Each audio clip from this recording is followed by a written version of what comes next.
I will be very conscious of that. All right. No, I just hit start.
You're listening to the 23 Personnel Podcast, a Texas Tech athletics podcast where food and sports clash at the goal line.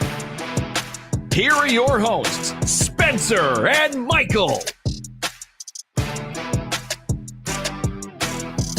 All right. What is up, everybody? Welcome back to another episode of the 23 Personnel Podcast. I'm your host, Spencer, joined by Michael. Michael, what's up, man? Hey, we're also joined by Steven, who's already in the YouTube comments saying evening, fellas. Hello, Steven. Filling up the chat. Yep. Good to see you, man. We got the Y'all get ready for a very Michael heavy podcast. I got the Rangers game on. I'll see y'all in a little bit. Michael, you got this, right? Yeah, I got this. You could find Just us on Twitter. I'm not sure where else to go from here. I'm also have to be very careful because I am watching the Rangers game. It's the bottom of the 8th right now. Texas is up 3-1. What? Just kidding. I know. I was like, there's been enough time for you to see that run come across. But I'm ahead by a good 20 or 30 seconds because I'm watching on good old over the air. And I'm on the Hulu. Yeah. So I will have to be very conscious of my reactions, verbal and otherwise. You ready to get this into week, this? Bye week? This week, yeah. No game to review. We're going to jump right into the TCU preview in the middle of Rangers updates. We're going to talk about some Texas Tech soccer winning today, first round of the Big 12 tournament, with a minute to go. I don't know how they I don't know the terminology for the college game since it counts up. So no, it counts down. Is it still the 90th minute? It's the 80. I think it was officially 89. All right, I'm 89th not minute. sure, but yeah. But at the same field where they beat Texas with the same goal, same field. They beat Texas just seconds to go. So there's that. There was a basketball game this weekend we'll talk a little bit about from all of the game we were able to watch. Which is funny because y'all know it wasn't on TV or anything.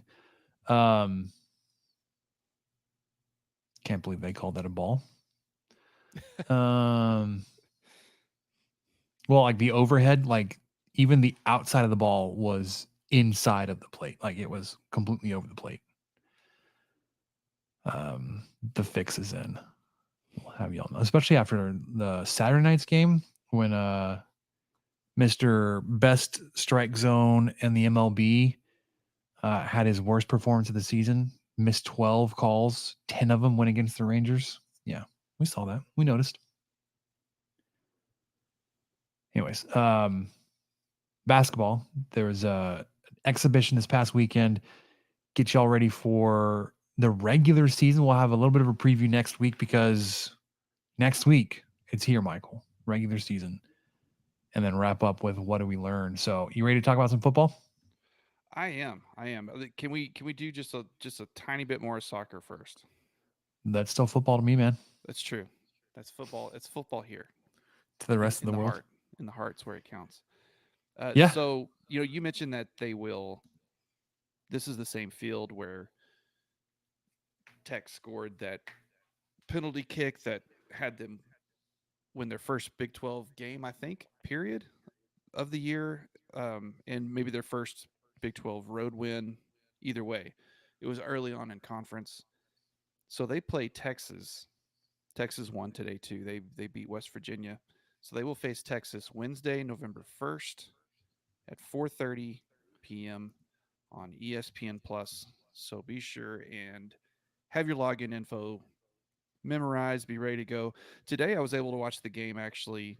I had it on during work. I missed a lot of it because I was at work, but it was available through ESPN3 basically. So you could just click it. You didn't have to log in. You didn't have to do anything. And you're able to watch the game that way. But I'd kind of be surprised if they do the same thing with the semifinals on Wednesday. But keep an eye out for that.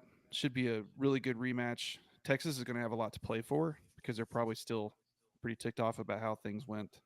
Salty. Yeah. And Tech, of course, will have a lot to play for, having not lost yet in the year of our Lord 2023. Still going. Still undefeated. Undefeated. And, looking for a Big 12 tournament championship heading into the NCAA selection, which I heard a little bit of the commentary during today's game. And the coaches were fired up. So Coach Stone had a yellow card. One of his assistants got a red card, all kind of during the same exchange. And he was shown the door.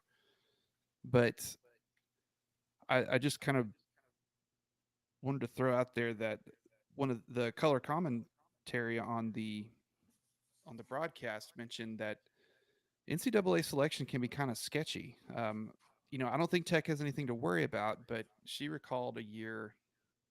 It must have been a while back because Mizzou was still in the Big 12, but Mizzou won the Big 12 conference. They did not win the tournament, but despite being conference champions, they were left out of the NCAA tournament. But the auto bid, I guess there's an auto bid for the tournament winner. So whoever won the tournament that year got to go, but Mizzou didn't. So I'm hoping we're not teetering on something weird like that happening. But, Tech having won their first game, making it to the semifinals, and just the way the girls are playing, I think they're going to make it beyond just this tournament. It's just that was a moment of levity I wanted to share with everybody else, and then we can all be upset together when and if that sort of snub happens. Yeah. Well, if you haven't seen the goal, oh man, it's fantastic. It's a beaut. Go check out the at Texas Tech Soccer. Got a clip of it. Um, it starts with Tech with possession about the midfield area, moving to the attacking third, get the ball out wide on a run. Timed it perfectly. I'm blanking on her name, but the eventual goal scorer gets the ball and has some nifty moves to create space before she fires off this rocket.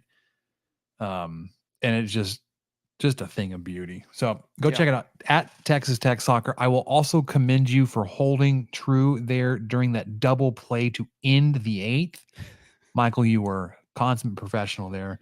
I was over here pumping my fist. I almost needed to mute myself so I could clap or yell or say something. Chapman buckled Carroll with this breaking ball right down the middle. Then got Corey Seager to backhand from his knees to Simeon. Then the relay to first, barely in time to get Marte, who's been just as bad of a Ranger killer as Fam this series. My goodness. So top of the ninth, Texas now at the plate, 3-1. Let's see if they can put some insurance runs on the board for our boy Jose Leclerc. All right. We can go to the secondary football now if you'd like.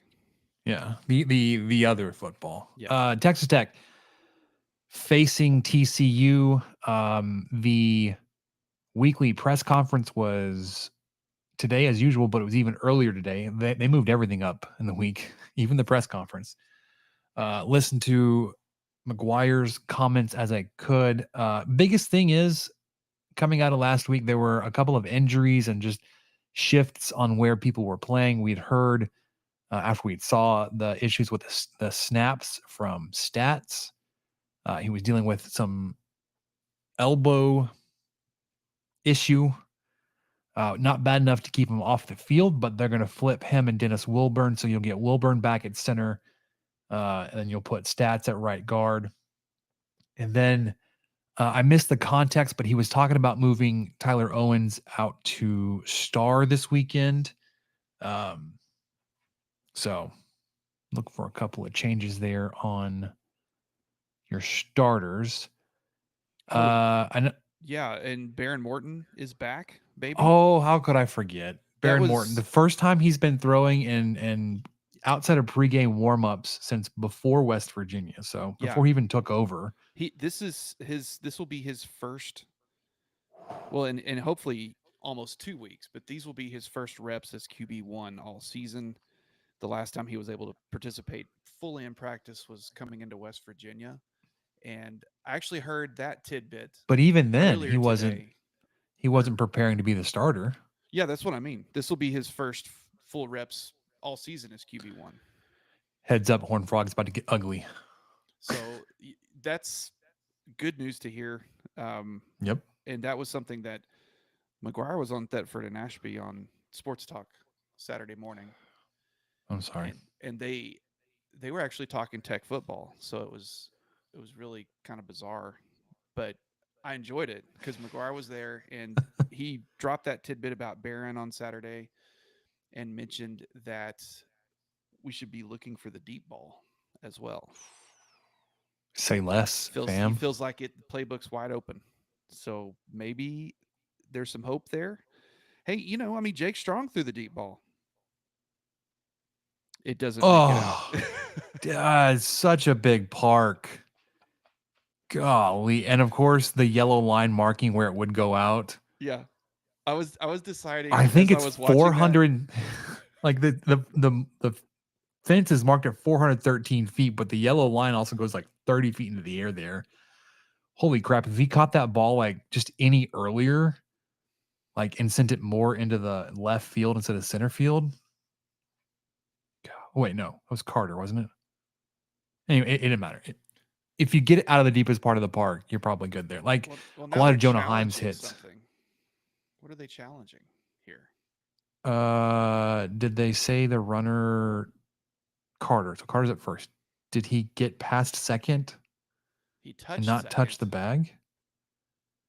But did he pass second? Ooh, no, I don't think so. Because that's what we got Mr. Midget Altuve out on in Houston. He had ran from first, crossed second. Let's see, Carter touches second. No, and he comes back. He never passes the bag. We're good. Yeah, yeah. It looks like he did an about face almost, at least with his feet. Well, it depends on how they interpret it because he does kind of take a slide step, but it's more towards the infield. I don't think he goes. Yeah, he doesn't round the bases. He doesn't pass the bag. I don't know. We'll see. Is that a offset on his hat, or is his crease weird? Or Whose hat are you looking at? I'm sorry. the pitcher when it gets when you catch up in a minute and a half. Oh yeah. Okay. So his foot was on the bag. That's the furthest one that went ahead. I don't think he crossed. No, I don't think so. And I'm a baseball expert. I'm a rules expert. I'm an umpire. Here we go. That's true. Call confirmed. He's gonna stay there first. All right. This is great Texas Tech football talk here. It is. But with Morton coming back, you were talking about how it opens up the playbook. Don't want to see a whole ton of design quarterback run because I think now that we've seen what Jake Strong is, like you don't want to have to get to him again. You want to keep it to Morton. I know you can't translate like, oh, TCU couldn't stop the run against Kansas State means you're going to be able to run against them because the Kansas State run game is like pretty elite. I mean, we'll talk about that here in a minute. But again, like defense may help set up here that Morton could find some success in the air. Even the balanced attack, man. So we'll see. We'll see how it works out Thursday night. Michael, you have to go 3-1 of your last 4 to get to 500. Well, Tech so far is favored in 2 of them.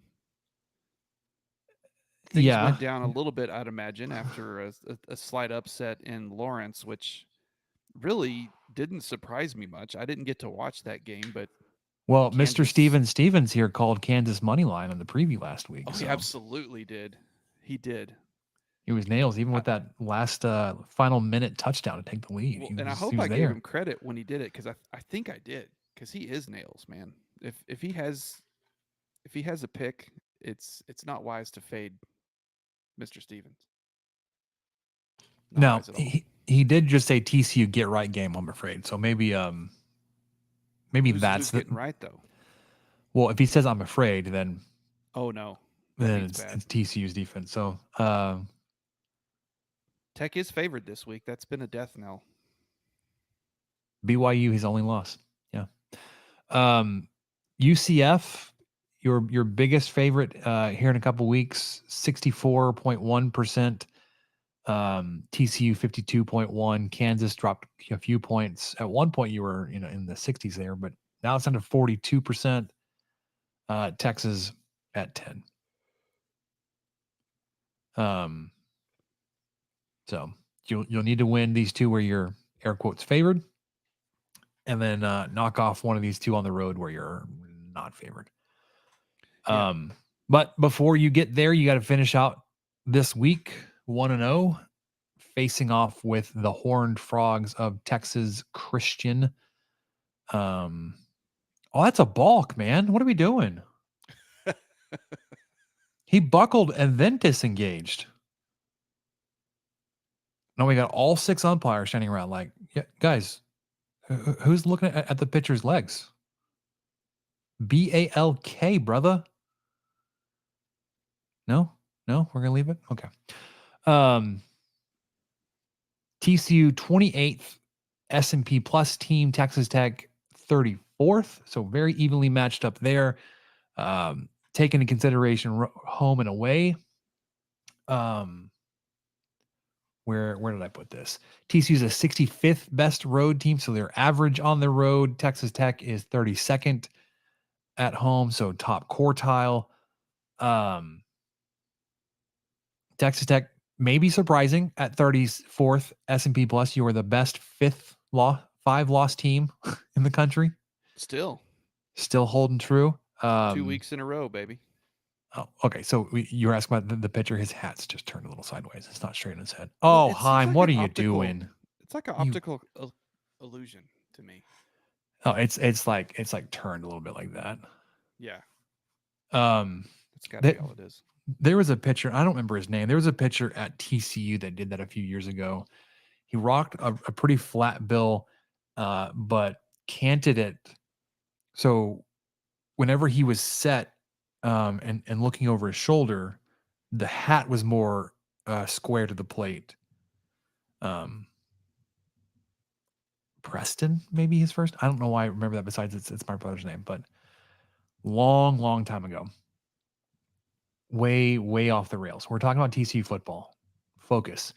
The next closest in the S&P 5-loss team would be UCF at 41, and then 2-6 Arkansas 48. Game Thursday night will be 6 p.m. FS1. Obviously, they're led by Sonny Dykes, 17-6 as a head coach, very good, buoyed by last year's 13-2. They are not great on the road, but I mean, I don't know who you can say is great on the road. They are 1-2 so far this season. When they leave Fort Worth, namely, they won their one game at Houston and then lost at Iowa State and at Kansas State. So not favorable environments for the Horned Frogs. That last game against Kansas State was rough. They lost 41-3. Kansas State started with the ball, drove down the field, scored. TCU had the patented Texas Tech 3-and-out when it hurts them the most. Kansas State responded with a score of their own. So before their offense runs a fourth play, they're down 14-0. God, that feels familiar. Golly, it did. They had to start their backup Josh Hoover quarterback. He's played a couple of games now this season. He's 23 of 47, 187. Sorry, he was 23 of 47 in this game. 187 yards and a touchdown. Nope. And an interception. Their running backs combined for 125 yards on 22 carries. 35 of those yards came on one carry. So they were 90 yards on 21 carries. So outside of that, they had to start a quarterback on the road, and he threw 47 times. This just does sound very sounds familiar. So doesn't it? familiar. Unfortunately, that's a Bryles offense. I don't want to be too aligned with that. But again, like I don't want to say like you can replicate this success against the TCU run defense because Kansas State's rush offense is pretty freaking good. They ran the ball 52 times for 365 yards. Whew. So pretty good. When the Horned Frogs have the ball, they have the 26th best offense. They'll be going up against the 47th ranked Texas Tech defense. Continue to climb even after an off week. You jumped up a couple of spots because everybody else, 3 people around you, fell. Josh Hoover likely to start their quarterback, redshirt freshman, 6'1", 195. So it's a little dude. On the season, 74 of 124, just under 60% completion percent. 797 yards, 6 touchdowns, 5 interceptions. Not a runner. 7 carries, -8 net yards. Do you think Tech will be able to put pressure on him? Yay or nay? No. Fair enough. And that's not because he's good at, it's just we're just that bad getting the quarterback. Just part of this. It's who we are. It's impossible to do. You just can't do it. So now Hulu's saying it can't play this. Fantastic. We're just batting right now. That's all. Well, I'm headed to the bottom of the 9th. Is it 4-1? Mm, Is it was that what it 3-1? was before? No, No, it was no, 3-1. 3-1. On the ground, they're led by running back Amani. I haven't heard a lot. Bailey, junior running back, 5'9", 205, 146 carries, 851 yards, 5.8 yards per carry. Where do those numbers sound familiar, Michael? It's a lot That like Brooks, if you ask sounds me. Brooks-esque. Except for his That's what, size. Except for his yeah. size. I think what we're going to get at, and you and I haven't discussed this before recording, but as I was going through this and kind of putting these stats together, these teams are very similar. TCU's offense is better, at least yardage wise. But man, a lot of these numbers you hear are going to sound like Tech is playing a slightly better version of themselves on offense. But with Morton back, who knows? It's going to be a pretty evenly matched team. Sorry, go ahead. No, you're fine. I was going to look up Brooks's numbers, but it doesn't matter. The thing where it's not Brooks-esque is that Bailey only has 2 rushing touchdowns on the season. I guess when he's their bell cow between the 20s or whatever. When they get close, it's Trey Sanders, or maybe it was Chandler Morris, who was second on the team in rushing, but you won't see him running. So, and no one lists that. Trey Sanders is their third best, 6 foot 225, so he's a much bigger guy. 46 carries, so a huge drop off from Bailey, who's 146. Sanders has 46, 173 yards, so 3.8 yards per carry, but 4 touchdowns. He doesn't get a lot of run. He carried the ball 15 times in week 1, and only 12 combined over the last 4 games. So, only that was barely versus see Colorado, him. right? In week 1, yeah. Yeah, so it wasn't like he just logged a lot against an FCS opponent or something. That was against the big boys. Yeah. On receiving, they are led by Oklahoma State transfer J.P. Richardson, a junior, 6 foot 190, 30 catches, 420 yards, 14 yards per catch, 2 touchdowns. Other guys to look out for: Savion Williams, Warren Thompson, Jalen Robinson.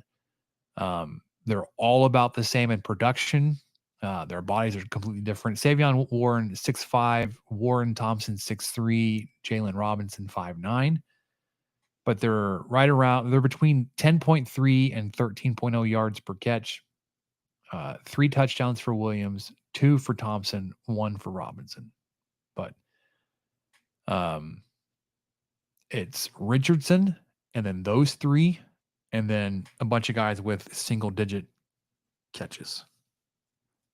So, going to get a heavy dose of Richardson, and then those 3 guys behind him. They are running a ton of plays. This again goes back to what Michael was talking about. It will feel familiar going up against them. They run a ton of plays. They are third most in FBS, 80.1 plays per game. Texas Tech is 16th at 75.6, so not that far behind them. They are -4 in turnover margin. They've lost 2 fumbles, thrown 12 interceptions. They are great at converting third downs into first downs. They're 31st in the country. They are terrible at finishing drives off for points. 127th in the country in red zone conversion percentage. And that's not like red zone into touchdown. That's red zone into points. 65.6% of their trips in the red zone end in points. Only 3 teams are worse than they are. Wow. So they will get yards. Buckle down in the red zone. You may be able to hold them out. Which is kind of Tech's, that's been a positive thing for them this season.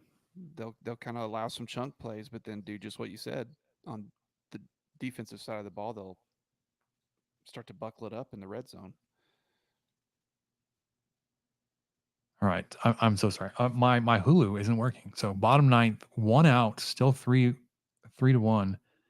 I have to turn on Gamecast here. The offense for TCU is passing for 290 yards per game at 7.1 yards per attempt. Rushing for 175 yards at 4.8 yards per attempt. Third down conversion, pretty high, 44%. Like I said earlier, 52% on fourth downs, and scoring 29.4 points per game. I know that's not usually how we do it, but I want to read the Texas Tech offensive numbers and show you just how similar they are. Passing yards per game, 231, 6.3 yards per game. So they're a little bit better of a passing offense than you've been. Not a surprise, being that you've had a lot of success with Brooks on the ground and you've been without Shuck and Morton the past few weeks. That number continues to slide a little bit. Excuse me. Texas Tech is running for 176 yards per game. TCU is 175, both at 4.8 yards per carry. You're converting 42% of third downs. They're 44. You're scoring 30.0 points per game. They're 29.4. Very, very similar offenses. When you have the ball, the TCU defense is 38th. So again, just a little bit better than your defense. You're 47th. They're 38th. They're led in tackles by junior Nnamdi Obiazor. Hope I'm saying that right. 6'3", 225 linebacker, 65 total tackles, 36 of those solo, and 3 sacks. He had 10 tackles against Kansas State. And Michael, you said he was a converted safety from last season. Yeah, I just kind of stumbled upon that. Yes. He was 15 pounds lighter last season, though. He was listed at 6'3", 210.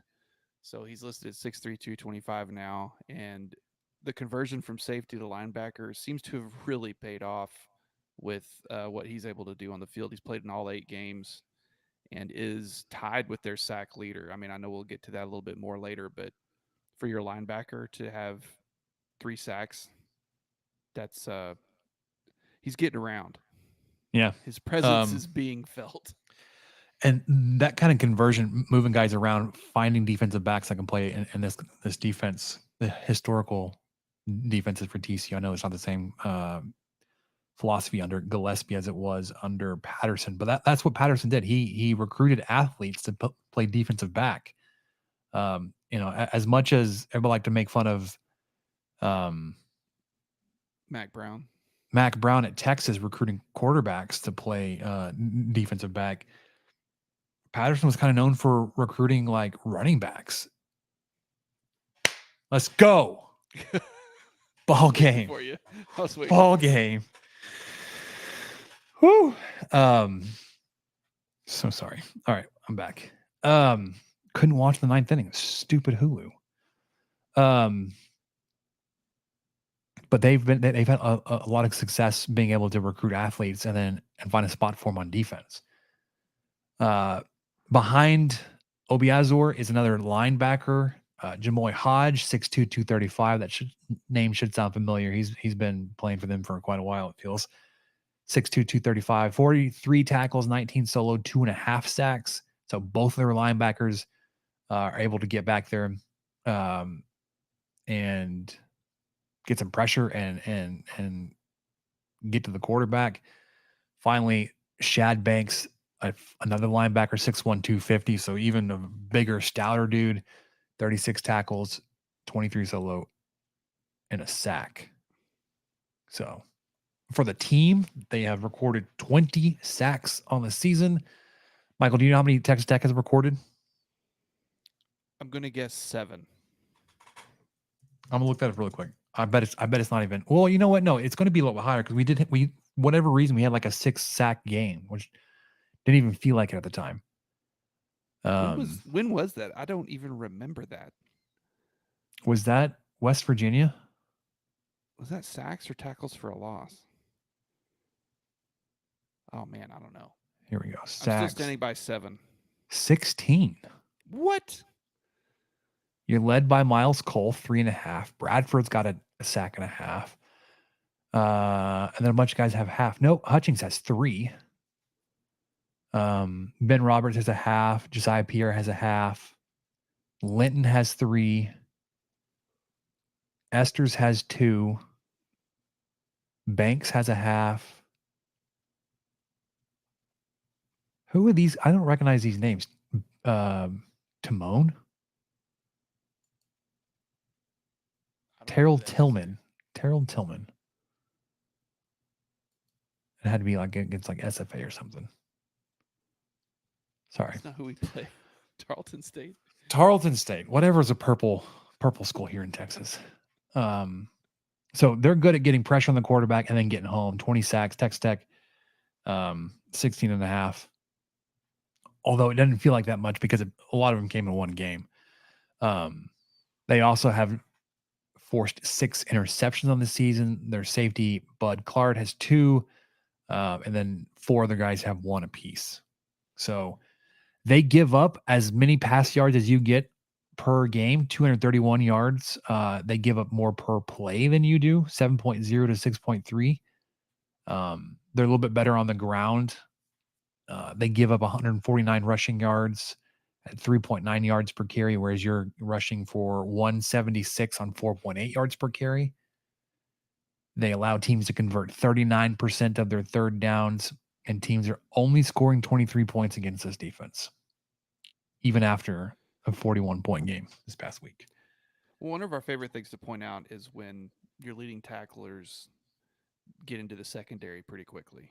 But their It's not 3 TCU. leading tacklers, as you pointed out, are all linebackers, and all 3 of them can get to the quarterback. So this is kind of a sign right there that this defense is very effective and is going to be able to stop the run if they want to. But I don't know. I think Tech could throw in this team. It's just a matter of how Morton's doing, if the receivers can get open, if the line can hold up. There's just so many factors at this point in the season that it's hard to just point to one thing like, oh yeah, Morton's coming back, everything's fixed. Tech's gonna finally put up a 50 burger for the third Don't time say that since, stupid word. for the third time since I don't know, 2016. Yeah. We don't have the Stats of War preview because those come out either later tonight or tomorrow. So we're just gonna have to go off just plain old stats. Texas Tech is favored here at home, 3. Over under just under 60, so 59 and a half. Michael did want to point this out because he has to bring everybody down. Texas Tech has been favored in 4 of their 5 losses this season. So True. being favored doesn't really help. As much as you won games you were the underdog in last season, you were losing games you were the favorite in this season. So let's see. I think the offense will have a little bit of a better performance this weekend behind Morton and Brooks having a little bit of time off. Hopefully the timing is kind of figured back out with Wilburn and letting Stats rest that elbow. And this was the combination you had last season, right? You had Wilburn snapping to Morton, so that's not anything new.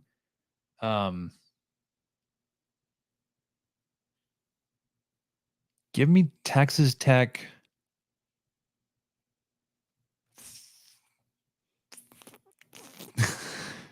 Starting with a 30 sounds a lot. It does. That was exactly what I was going to mention when I could tell you were either that or say something was thick. 27-20. 27-20. You got Tech winning. Tech winning 27-20. So give me the under by a lot. Hold on, that's a lot under. But I think no, it's not too. Oh yeah, it is. It's 47. It's good. Yeah. 2 scores under. But bumping up into the 30s. You know what? No. Okay, I'm gonna. Shoot! You just typed yours in. I was gonna go pretty close to that. I'll leave it. Okay. I'm gonna say Tech wins this one because you need it. You absolutely have to have this one. 27-20. I completely agree that Tech needs this one, but I'm going to say that TCU gets it. I'm unsure how they are bringing a you know a quarterback who doesn't have a lot of experience on the road, but yeah, It's he's a true. redshirt freshman, and he's turnover prone. But I think it's going to be another weird He's game like their it has version of been. Jake Strong. He might be. I'm just unsure how effective Tech's offense will be, and if they're going to be able to keep the ball out of this defense's hands. They may be able to take If you advantage of if you some. put the ball into Brooks's hands, Well, yeah, you could, but then you're going to run into a TCU defense that allows 3.9 yards per carry. It's a tough matchup. I don't like the hold on matchup. though, Mike. That's Hold really on. all I'm going to say. I don't like the matchup. I feel like it's too similar, and that TCU will somehow have the edge because that's how things are working for Tech this season. And that's my explanation. So 31-26. I don't know if I ever said the score, but I've You got didn't. TCU winning. I interrupted you too many times. What I was going to say, just to play devil's advocate, mess with you a little bit. If TCU allows 3.9 yards per carry and you run it 3 times, you know how many yards you're getting, Michael? You're getting a first down. You're right. You're right. But what You're if you picking hand up, one of those off to Morton? and he picks up 5. No, I'm kidding. I don't know. You're so optimistic. The Rangers making the World Series has made you so optimistic. Oh man, I am neck and neck with the fellow. Oh, he missed it. Oh my gosh. Okay, so I switched over to Monday Night Football, and I have oh my gosh, and I lost points on that. I don't think I did. I have a fantasy matchup. I am in last place. I am terrible. But I have a fantasy matchup right now with the ninth place guy. And I have 2 players playing tonight. He's done. I needed Could you 35 points to even sniff at it. And I've got like 32 right now. And I've got Detroit's kicker, but he just missed a kick. Oh, he pushed it. Yeah. I just flipped over to him. Have it on the Because iPad here. I think if he would have made that kick, I would have taken the lead. Oh, brutal. Because What I is am that currently logo? I'm currently down by 2.2 points. What is that logo on their helmet? I don't know. I like. I mean, they kind of look like an alternate college team. I like that blue. I don't care for the gray. Is he It's hurt? all right. Is 47 their kicker? Man, I don't know if we should record on nights where there's sports on. Maybe this is why we typically record on All right, Tuesdays. all right, all right. I'll Hey, turn it off. I'm the one that did it. You know, I'm not admonishing you. I'm the one over here freaking out about a kicker in what's kind of a blowout game right now in the NFL world. All right. Let's whip around the Big 12 this past weekend and then look ahead to this weekend. You'll be able to watch all the games that you want to because Texas Tech will not be competing with any of the Big 12 games on Saturday. This past weekend, we already talked about Kansas defeating Oklahoma. Oklahoma was on the road up there in Lawrence. Kansas takes down the Sooners 38-33 on that final minute touchdown, go-ahead touchdown. We talked about Houston just getting demolished at Kansas State, 41-0. So can see that continued dominance of Donovan Smith. There we go. I'm blanking on his name. West Virginia traveled down to the Sunshine State, took on UCF. They were a 6.5 point favorite. They won by 2 touchdowns, 41-28. UCF was the favorite. Oh, never mind. Huge swing then. That's a 3 touchdown swing. That was bizarre to me. I pulled a Steven, and I actually took West Virginia on that one, thinking not only would they cover, but they would probably win. And yeah, 41-28. I think it was 41-21 or something like that. The score is a little even a little closer than the game actually was.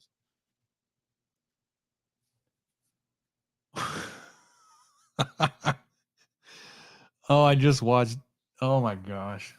I know you're ahead of me, but like that, he just threw a deep ball to a wide open receiver Oh, couldn't have been more wide open. I don't have and him missed though. I him have by the a running back. mile. Missed him by a mile. Garoppolo throwing at. Oh, it was a double move, a sluggo. Corner went in. Was that Devontae Adams? I don't know. Anyways, um, BYU on the road in Austin, Texas was a 21-point favorite, 20 and a half point favorite. Texas wins 35-6, making everybody look good except for Texas Tech when they play BYU. Iowa State went down to Waco. Waco was a almost a 3-point favorite, and Iowa State won big, 30-18. Cincinnati at Oklahoma State. Oklahoma State was a touchdown favorite. They ended up winning by good gravy. What is that? 32? 45-13. Jacobs just caught a pass, and so now I am ahead by 0.3 points. There you go. So proud of you. God, nobody cares. It's great. Uh, I'm last. I haven't won a game. No, I did. I won one game. So this will be my second game. I'm so bad at fantasy football. looking ahead to this weekend, Kansas State and Texas got to be the big game of the week. It's going to be the big nooner over on Fox. We talked about how the Horns have a wildcat problem, at least in years previous, especially in Austin. They are 4-point favorites, are the Longhorns.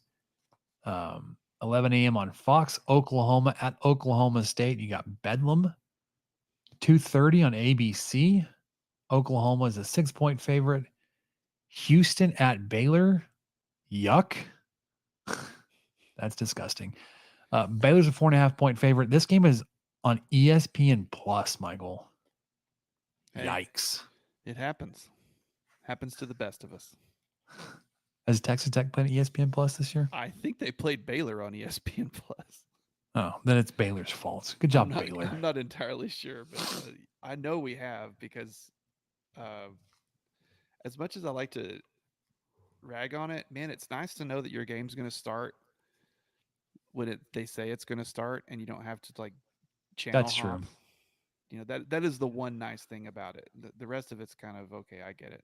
There's a stigma there, and not everyone has it, and people And still even ask what like, channel it is. even when you've got the streaming service where you can just hit record and it just will record it for you, it won't catch the channel hop. It'll catch it wherever the original channel was supposed to start. You know, so Yes. like this past weekend or whenever it was 2 weeks ago against BYU, my recording on Hulu picks up, I think it's Texas Tech's first drive, but BYU's already scored. Tech played So- West Virginia on ESPN Plus. My bad. Baylor was on ESPN2. Okay. But I knew they were on at least one other time than Tarleton State. Well, okay, and that's not anything to be, whatever. It's an FCS opponent, but conference game on a streaming platform only. It's you like okay. So this one, if you look at the records, should not be interesting game. I'm intrigued by this game. Central Florida at Cincinnati. 2:30 FS1. Yeah, and Central Florida is favored -4.5. I'm intrigued by this one too. I mean, I feel like both teams need a win, and they're going to do what they can. BYU at West Virginia. West Virginia 9.5 points. 6 p.m. FS1. West Virginia here. Oh, for sure. For sure. I think so. Finally, Kansas at Iowa State. Iowa State is somehow a 2.5-point favorite.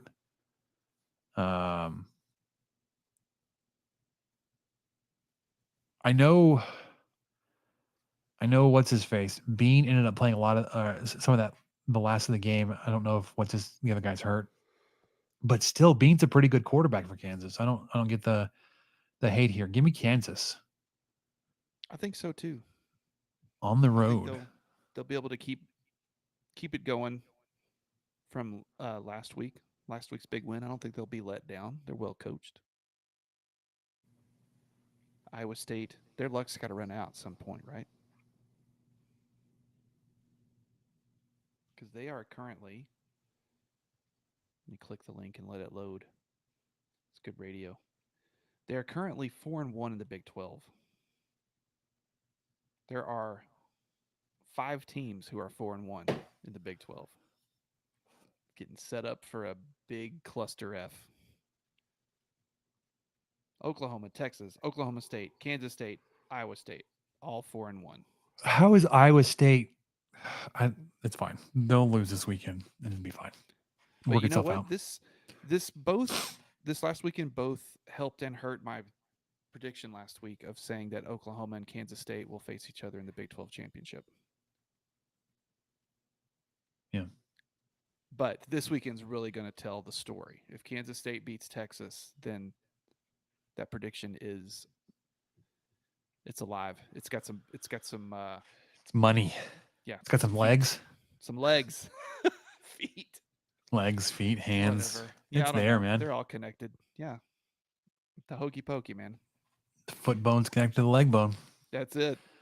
Hey, let's talk about some basketball. Okay.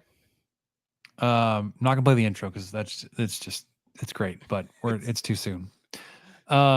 It's an exhibition game, right? So you don't really know the format of the game. I know McGaslin had talked about, and I'm gonna call him McGaslin, just very sneaky, but McGaslin talked about the format that there will be some situational things worked out, looking at lineups, looking at combinations he can trust and go to. And then if the game's within reach, he's going to go try to win it. Well, guess what? You won the dang thing. Don't know how serious A&M took it or what they were looking to do. But you beat them 89-84, which is better than losing. I know you don't want to take too much from an exhibition game, but what you can take is that you beat a top 15 team with the SEC preseason player of the year. And you can also take that you didn't beat them like 43-39. Yeah. Which is kind of what I expected, if anything, if there was going to be a win. You know, I've been watching the Spurs a little bit more lately because they've been actually putting them on my TV. They've got some rookie. I don't know if y'all have heard of him, but he's, you know, I was kind of joking. I think at halftime it was this score almost when they played the Mavericks in game 1. And I thought, man, I would lose it if Tech was able to ever do something like that in a final. And then sure enough, right out the gate, they score 89. It's a neutral site. It's an exhibition game. There's a lot of qualifiers there, but it's Power 5 competition. And I don't want to sneeze at that. I want to point out that, 10 players played. So I think that lives up to what you were just saying that McCaslin's looking to do. Try some different lineups. He had 2 guys come off the bench. And let's see, they were McMillian and Washington. McMillian had 17 points. Mm-hmm. Washington had 13. And they each had 25 minutes off the bench. Man, I missed having some reliable bench guys who could really contribute. And, on top of what the starting 5 did, to have these guys have 30 points on their own off the bench and stay in the game as long as they did, which shows me they were contributing, obviously, more than just points, I'd imagine. But I thought that was probably one of the bigger stories, aside from, the main one, our guy Pop coming out with 30 points in 23 minutes. My only guess is he probably only played that long because he had 4 fouls. I didn't go back and see when he got those fouls, but I imagine he got into foul trouble and they had to pull him. But man, 9 of 13 from the field, 6 of 10 from 3, 6 of 9 on free throws, couple assists, 3 steals, only 2 turnovers. And I mean, you couldn't ask for a better game from him, especially just showing up in Denton in October and playing some basketball. Yeah, one of those things, like I know it was a exhibition game, but like the way it comes out, like, man, I kind of want to see this one. I know. I wish there was a way we could. I would absolutely rewatch it or rewatch it. I would absolutely watch it if there was a way to do it.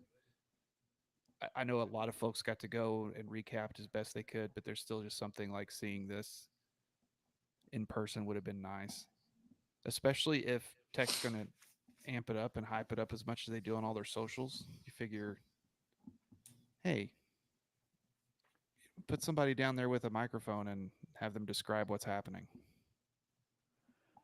Clark Lambert wasn't around. Was he busy? It is a Sunday. It's kind of weird. I don't know. If you look at the minutes played, you can see like a core group of guys, right? Pop Isaacs, Devin Cambridge, Joe Toussaint, Darian Williams, Warren Washington, Chance McMillan, Lamar Washington. The lowest number of minutes was Darian Williams at 18 minutes. Everybody was above that. Joe Toussaint playing the most at 36. Then you had three more guys play just a very small amount. Yalaho, Jennings, and Walton. He played. Yalaho played 5. Jennings played 7. Walton played 8. But the positives here: you shot 50% from the field for the game, 28 of 56, 41% from 3. You need to get your free throws up. It's only 65%, 65.5%. You had 28 fast break points. I don't know if you mentioned that yet, Michael. No. You had 28 rebounds to their 42, so you need to work on that. Because if you get out rebounded like that, that's gonna prove to be problematic. But you did that, and you were still able to win the game. Steven here in the comments says refs were in true form. Looking at the referees that were in this game, Michael, Doug Sermons. Oh, Good old Doug. he gets an exhibition too. That's great. Yeah. Well, I think that the thing that impressed me and surprised me, and we'll see if this is an anomaly or an outlier or whatever, but McCaslin's deal, everything we saw last year was UNT was constantly last or close to dead last in tempo. And that was just kind of what I expected to also carry on into Tech and just kind of be prepared for like what you mentioned earlier, like a 49-43 type game. That's just kind of what I was preparing myself for. Seeing this, the 28 fast break points. Is that what you said? Mm-hmm. Yeah. That's pretty incredible. That's something Tech seems to have kind of struggled with recently, is having guys who can finish or play together and take advantage of those fast breaks when those opportunities arise. So that gives me a lot of hope. But I'm very surprised by the score of this game. And I'm are you fully bought in now, Spencer? No. Are you on what? No, not yet. You're not on the hype train? No. And this is probably McGuire's fault. Yeah, I know. This is not McCaslin's fault. I mean, they did everything they could Sunday to change my mind, but I'm still that guy that's like, nah, now I'll hold off until middle of February, and then I might start going, okay, this team might be pretty good. It'll be like middle of December, like, guys, we're gonna win like 15 conference games. Just watch. Unless we lose a couple non-conference games, like, guys, we suck. We need to get another team retreat out there and get some team chemistry going. I want to do my job, which is bring everybody down. So I don't want to disappoint anyone. I'm going to do that exact thing now. So if you're listening now and you're thinking, man, I don't know, guys. I mean, this is number 15 team, neutral site, but yeah, it was raucous. It had a good atmosphere. Okay, let's talk about that number 15. So what do we know about preseason rankings? Not much. They're garbage. They're pretty worthless. So A&M finished number 17 in the last AP poll last year. So they had one poll come out after all the tournaments, all the conference tournaments and before the NCAA tourney. A&M they rattled 8 of 9 wins in the SEC, a really incredible run to finish the year. So they got bumped up to 17 in the final AP poll. They went on to lose to Alabama in the SE Tourney Championship, so that means they got to that championship. They won a couple more games on the way. Then they lost in round 1 to Penn State in the Ouch. NCAA tournament. But all I kind of want to point out is as good as A&M looked the other day and as good as they're expected to be this year, they were unranked last year in preseason. You know who was ranked? Texas Tech. Texas Tech. Texas Tech was ranked number 25 in preseason. I think they bumped up to 23 or 22 after week 1, and then the wheels fell off. So, Well, because we went to the Maui and yeah, stuff went down. stuff happened. Things happened. Nuptials, perhaps. We don't know. Gosh, 14. What a freaking disaster. And I feel like this is a pretty okay. So last year's preseason poll, only 14 teams who were in on the preseason poll last year finished in the final poll. I feel like that's actually pretty good. That's about 50%. So I know I looked at 1 year. It's just a very small sample size, but I mean, you're looking at probably 50 or 60% of the teams on this preseason poll will change before the end of the year. For sure. Just to drive the point home even more. Oh, here we go.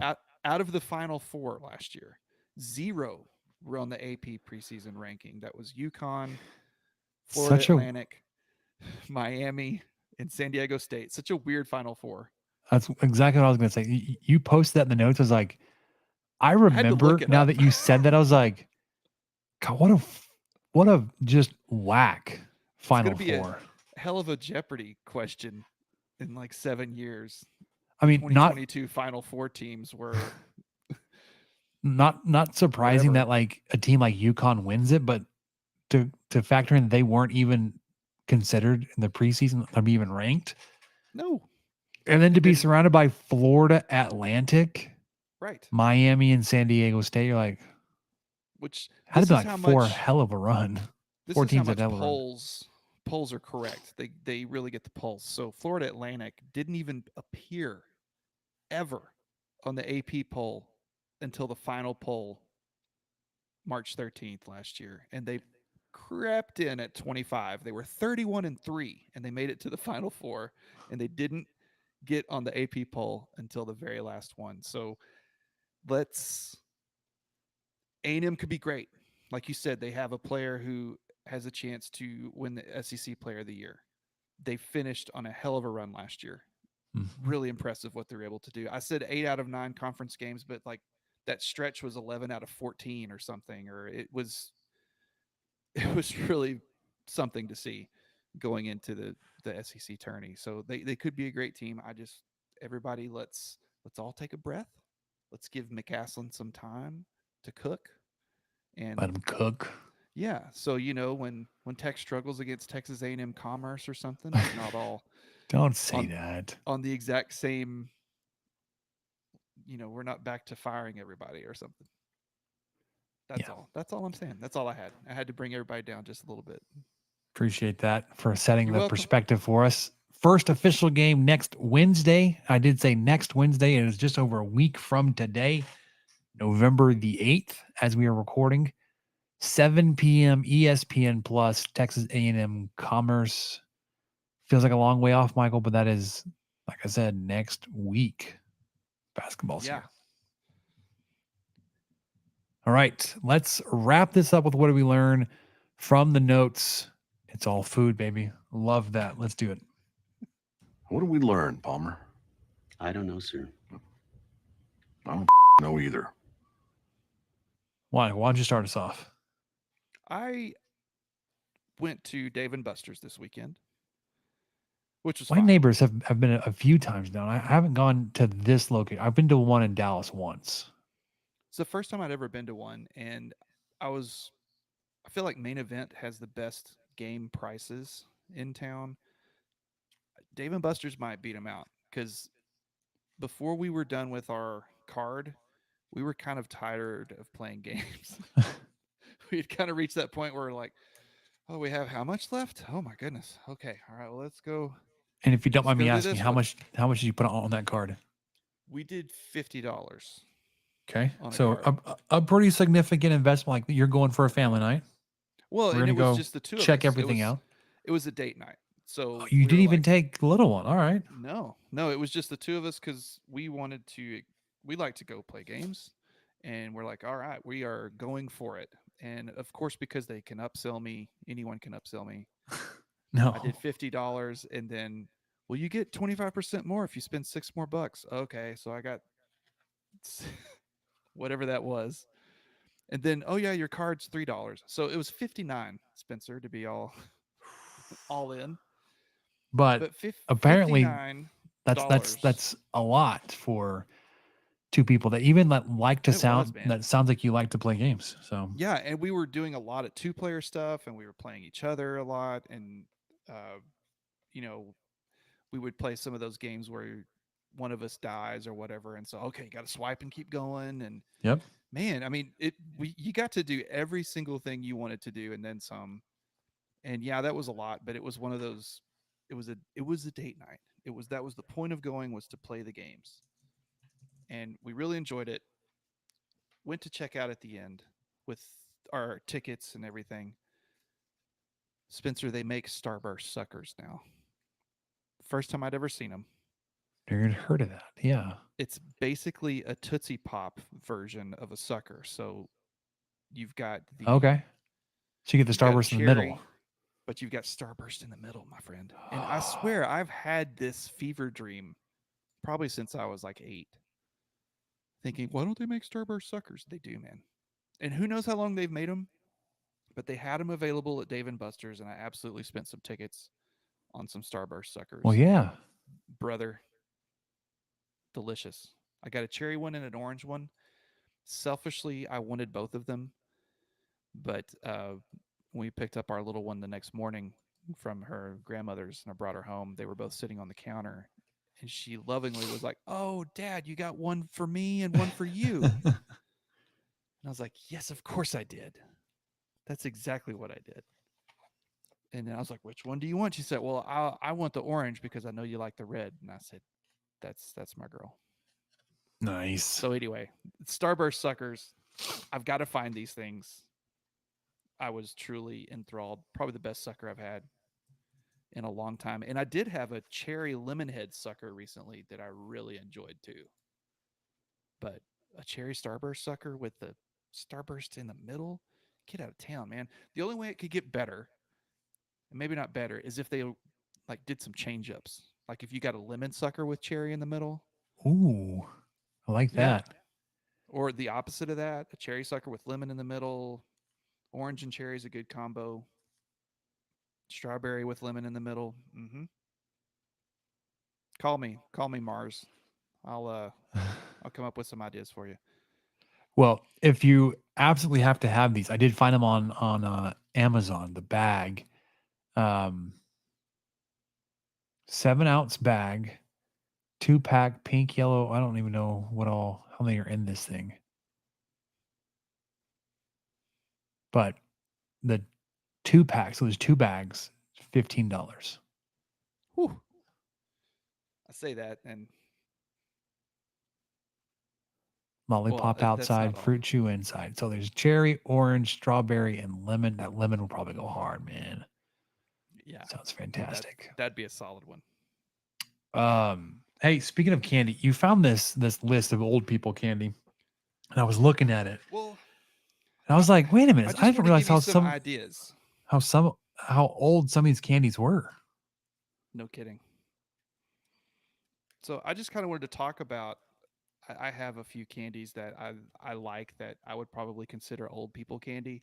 And Not I wanted to see surprised. if you, yeah, I'm sure no one listening is surprised. And I'm sure you probably have some too, or you have some that you don't really know are that old. But I thought of some, and I was like, okay, well, here's a link with a few, and then I learned some stuff on that link too. I didn't realize, like, Good and Plenty, I think, has been around since World War One or something, and Boston baked beans. yeah, Chico Stick, 1938. All those things get. Red Hots have been around for forever. So, what did you find? Do you have any? All right. So I was looking at this list of candy. The ones that I'd only heard of about maybe half of them. And the ones I'd heard of, I like a fair amount of those. But I picked a top 3 of the old people candies that I'd heard of and that I actually like today would choose to eat. Not like if it's there in front of me, I'm like, yeah, that's fine, I'll take it. Payday.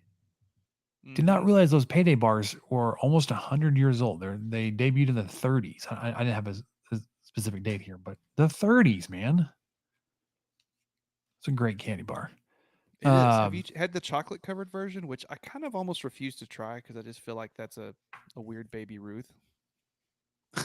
No, I haven't tried that one. That Just sounds fantastic, the though. Payday's good on its own, man. That's It I'm is. I'm pro OG Payday. Yep. Jolly Ranchers came out in the 40s. Pretty solid. And then Junior Mints. Yeah.